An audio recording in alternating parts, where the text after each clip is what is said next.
Simply hitting a ship count requirement is meaningless if those ships aren't operationally ready to sustain a persistent READINESS presence.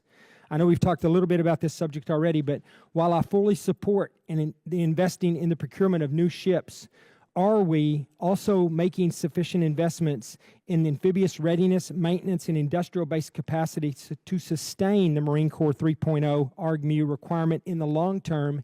And if not, what should we be doing here as members of Congress to make sure that that happens and that ball does not get dropped? General? Well, sir, I'll defer to the CNO on the specifics of the amphibious warship maintenance project. But what I can tell you is they do require funding. They require the funding to get after the spare parts. They require the funding to get after the time that it takes to produce the maintenance in the yards. And so, again, I will defer to Admiral Caudle on the actual how that happens. But those ships have to go into and come out of maintenance on time. I was taught by my assistant MEF commander, a guy named Chris McPhillips, call sign McFly, that most of the maintenance we do is because of the maintenance we do on our aircraft anyway. You go in to open up a wing and you pop a couple of rivets, and the next thing you know, what was going to be a light on a wing, you've accelerated, or you've extended. Pardon me, you've extended the time that an aircraft or a ship is in the yards. It has to go into, stick to the maintenance schedule, and come out of on time. Subscribe, God bless you. What's up, my fellow Patriots? This is America Truth Channel, standing strong for America first, military dominance, and exposing the radical left's neglect of our national defense. Today, we're reacting to this clip from the House Armed Services Committee hearing. Texas Republican Representative Ronny Jackson, former White House physician and true patriot, is questioning General Eric M. Smith about amphibious ship readiness. Representative Jackson hits the nail on the head, asking what Congress should be doing to ensure we maintain the Marine Corps' 3.0 ARG/MEU requirement long-term. As a right-wing patriot who's watched our military get hollowed out for years, my reaction is crystal clear. This is exactly the kind of oversight we need under President Trump's leadership. The Trump administration is proposing a massive 46% increase in shipbuilding funding, the highest since 1962, and it's about time. Let's break this hearing down moment by moment, react live, and deliver my strong, detailed Patriot opinion on why we must rebuild our Navy now before China makes its move.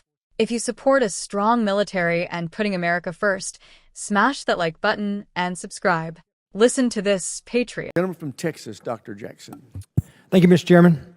Thank you for convening the hearing. Secretary Cowell, Admiral Caudle, and General Smith, thank you for your service. Thank you for being here today. Secretary Cowell, really glad to see you sitting in that seat. As the PRC continues to modernize its fleet at a historic pace, the need for a ready and capable American naval force has never been greater.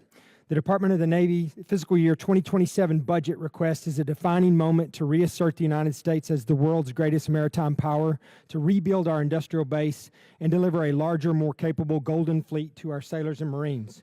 Under President Trump's leadership, this budget proposes a historic 46% increase in shipbuilding funding, representing the highest level of naval investment since 1962 and a clear transition to a permanent wartime footing. Simultaneously, it accelerates U.S. Marine Corps modernization by 4 years. We must deliver these generational investments, and we must do it without delay. The Marine Corps' ability to sustain a credible 3.0 amphibious ready group Marine Expeditionary Unit (ARGMU) presence is foundational to the nation's forward crisis response and deterrence posture, particularly as demand for Naval Expeditionary Force grows across theaters. However, General Smith, you have emphasized that simply hitting a ship count requirement is meaningless if those ships aren't operationally ready to sustain a persistent ARGMU presence. I know we've talked a little bit about this subject already, but while I fully support the investing in the procurement of new ships, are we also making sufficient investments in amphibious readiness, maintenance, and industrial-based capacity to sustain the Marine Corps 3.0 ARGMU requirement in the long term? And if not, what should we be doing here as members of Congress to make sure that that happens and that ball does not get dropped? General? Well, sir, I'll defer to the CNO on the specifics of the amphibious warship maintenance project. But what I can tell you is they do require funding. They require the funding to get after the spare parts. They require the funding to get after the time that it takes to produce the maintenance in the yards. And so, again, I will defer to Admiral Caudle on the actual how that happens. But those ships have to go into and come out of maintenance on time. I was taught by my assistant MEF commander, a guy named Chris McPhillips, call sign McFly, that most of the maintenance we do is because of the maintenance we do on our aircraft anyway. You go in to open up a wing and you pop a couple of rivets, and the next thing you know, what was going to be a light on a wing, you've accelerated, or you've extended. Pardon me, you've extended the time that an aircraft or a ship is in the yards. It has to go into, stick to the maintenance schedule, and come out of on time. Sir, we're doing a whole host of things. One, we had to get better at planning. And so we've started what we call our signature availabilities, where instead of really starting the planning in earnest, at the 120 days prior to the avail starting, it's starting a full contractual out 1 year now. That's important. 2 port engineers are overseeing that. Critical path has always been retarded a bit on diesel overhaul. We're pulling that out of the avail to actually repair diesels during a time it's more opportune for us, instead of putting that into the critical path.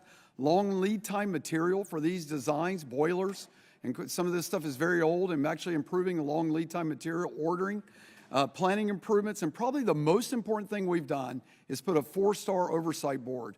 The Assistant Commandant of the Marine Corps and the Vice Chief of Naval Operations runs a quarterly meeting. It puts heat and light on amphib maintenance. It briefs the Secretary out every quarter on this, so to ensure we have eyes wide open understanding of any barriers that need to be knocked down. Thank you, Admiral. I appreciate that. And I want to do as much as we possibly can. As the political winds change, which they often do up here, I want to make sure that we're doing everything we can to finish this job that we started that's critical to the national security of this country. One more question for you, Admiral. The V-22 Osprey produced at Bell Helicopter, as you may know, in Amarillo, Texas, where I live, remains indispensable for Marine Corps assault, Navy fleet logistics, and special warfare operations. As part of the One Big Beautiful Bill, I was proud to secure $160 million for the Navy's CMV-22 nacelle improvement program, and I'm encouraged to see the Marine Corps is now planning to fully implement these improvements as well, a priority that is clearly reflected in the FY27 request. Admiral, how is the nacelle improvement program delivering improved readiness and reliability for the V-22 fleet, especially given the findings of the recent NAVAIR review? As the Marine Corps moves toward full implementation with their MV-22 fleet, can you commit that the Navy will also continue to fund these improvements across the entire CMV-22 fleet in future years as soon as possible? Yes, sir. I know we're short on time. You have my full commitment on that. Nothing's more important. It's part of our air wing. We're not going back. The CMV-22 is extremely important. You have my full commitment on it. Thank you, sir. I appreciate that. I yield back. Gentleman yields back. Chair, and I recognize as a gentleman from California, Mr. Carbajal. Thank you, Mr. Representative Ronny Jackson starts by thanking the witnesses and praising the Trump budget proposal, a historic 46% boost in shipbuilding that puts us on a permanent wartime footing. He then zeroes in on the critical issue. While we're buying new ships, are we investing enough in maintenance, readiness, and the industrial base to actually sustain our amphibious forces long-term? General Smith responds by deferring some details to the CNO, but emphasizes that these ships require real funding for spare parts, maintenance time, and industrial capacity. This isn't abstract policy talk. This is about making sure our Marines have the ships they need to deploy rapidly anywhere in the world. As a right-wing patriot, I say, thank God we finally have Republicans asking these tough questions instead of the endless woke nonsense we saw under Biden. For years, our amphibious fleet has been shrinking. We've been short on ready ships while China modernizes its Navy at a terrifying pace. Representative Jackson is right to demand accountability, not just more spending, but smart spending that actually delivers readiness. Jackson rightly points out that the People's Republic of China is modernizing its fleet at a historic pace, making the need for a strong American naval force greater than ever. The Trump FY 2027 budget isn't just another spending bill. It's a defining moment to reassert U.S. maritime dominance, rebuild our industrial base, and deliver a larger, more capable fleet to our sailors and Marines. It even accelerates Marine Corps modernization by 4 years. General Smith makes it clear, sustaining the 3.0 ARG/MEU, Amphibious Ready Group/Marine Expeditionary Unit, presence requires serious investment in maintenance and the industrial base. These ships don't maintain themselves. Without proper funding for parts, dry docks, and skilled American workers, all the new hulls in the world won't matter if half the fleet is sitting in repair yards. Patriots, this is the reality after years of Democrat neglect. Under Biden, we had recruiting crises, supply chain failures, and priorities like climate change and DEI instead of lethality. Now, with Trump back, we're shifting to a wartime footing.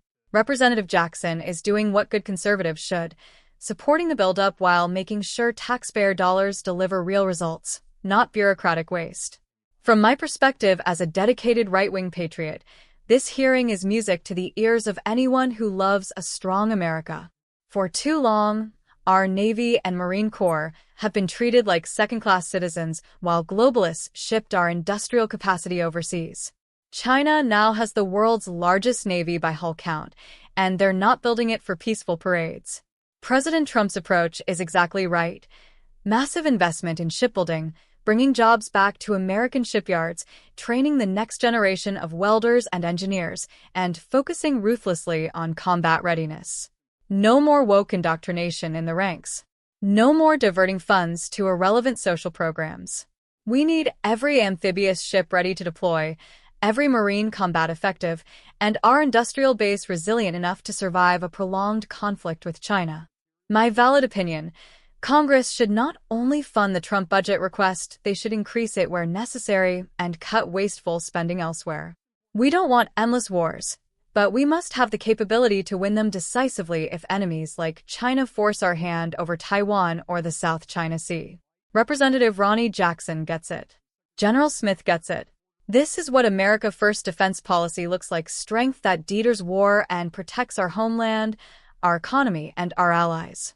Patriots, hearings like this remind us why the 2024 election was so important. After years of weakness, we're finally having serious conversations about restoring American military dominance. Representative Ronny Jackson's questioning shows real leadership supporting the mission while holding leaders accountable for results. Fully back President Trump's historic naval investment. Demand Congress prioritizes amphibious readiness, maintenance, and a robust American industrial base. Our sailors and Marines deserve nothing less. Weakness invites aggression. Strength brings peace. What do you think, Patriots? Is Trump's 46% shipbuilding increase enough, or should we go even bigger to counter China? Drop your thoughts in the comments. Civil debate from fellow Patriots welcome. If you support a strong Navy, a strong Marine Corps, and an America First agenda, smash that like button, share this video with your friends and family, and subscribe for more raw, detailed right-wing reactions to breaking news. God bless.